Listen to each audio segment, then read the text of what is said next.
They looked at the most successful men and women of the world, and they found that they had like 7, 8 things in common. And one of the things they all had in common was a routine. Failing to prepare was preparing to fail. The night before a game, I ate the same food. I went to bed at the same time. I got up, I ate the same breakfast. So the routine and the preparation, some people call it superstition, but it's a routine. The stronger your mindset is, the greater your skill set is going to be. We remember the stuff we earn, the stuff we experience, more than what the teacher tells us or what someone gives us for free. A company is simply a group of people. As a leader of people, you have to be a great listener, you have to be a great motivator, you have to be very good at praising and looking for the best in people. You think Warren Buffett reading just to be reading? The majority of you are poor because you read poor stuff. Everything was done to try to learn how to become a better basketball player. Everything. And so when you have that point of view, then literally the world becomes your library to help you to become better at your craft. It's what goes on between this year and this year and in our hearts that determine our lives out there. There's no world out there except what's going on here. I think it's important that you really like whatever you're doing. If you don't like it, life is too short. If I'm lying to you about who I am, or I'm lying to you about whatever, there's no starting point. There's a false reality. Right? You have to create the real reality. It's a good separation for me, emotionally, to be able to put myself in a place where at practice or when I'm training or during games, I switch my mind to something else.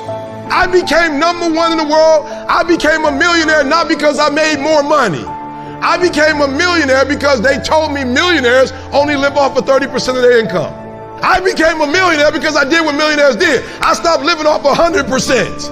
What does it mean time is money, right? How do you multiply time? How do you buy time? Rich people buy time.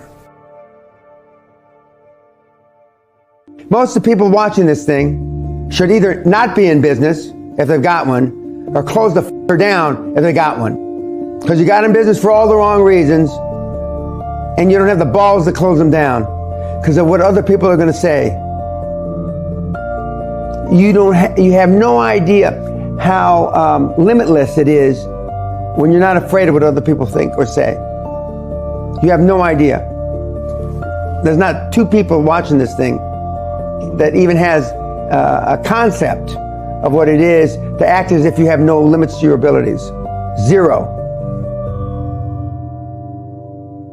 I wrote a book called The Millionaire Booklet. I wrote that book in 2 hours. It was translated to 38 languages for free because of my social media standing around the world. I just asked a bunch of people, can you help me?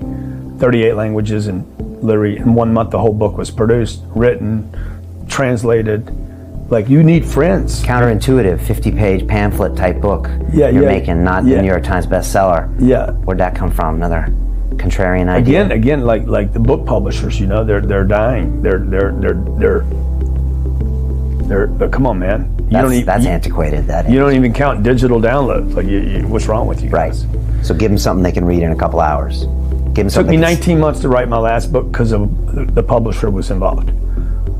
Okay, I'm not supposed to write a book while I'm writing a book. So I wrote a booklet. Okay? Wrote the booklet in 2 hours. The booklet made more money in 19 days than the other book made in 19 months. And was translated in 38 languages. The other book that took 19 months, publishers, editors, all this energy, all this wasted freaking energy and money, still hasn't been translated. So speed, I'm now back to how fast can I work? Compressed time. Time is money. Most people don't even understand the concept. Like, what does that even mean? They say it, but they don't know what it means. Yeah. Oh, it's a cute saying. It's a perfect t-shirt. But they're not actually applying it to their life. No, they're like, what does that mean, man? What does it mean time is money, right? How do you multiply time? How do you buy time? Rich people buy time. So never say, I can't afford it. My rich dad forbade his son and me to say the words, I can't. He says, ask yourself, how can I? So, the reason I have so much money is because I don't say I can't do it. I just go, how can I do it?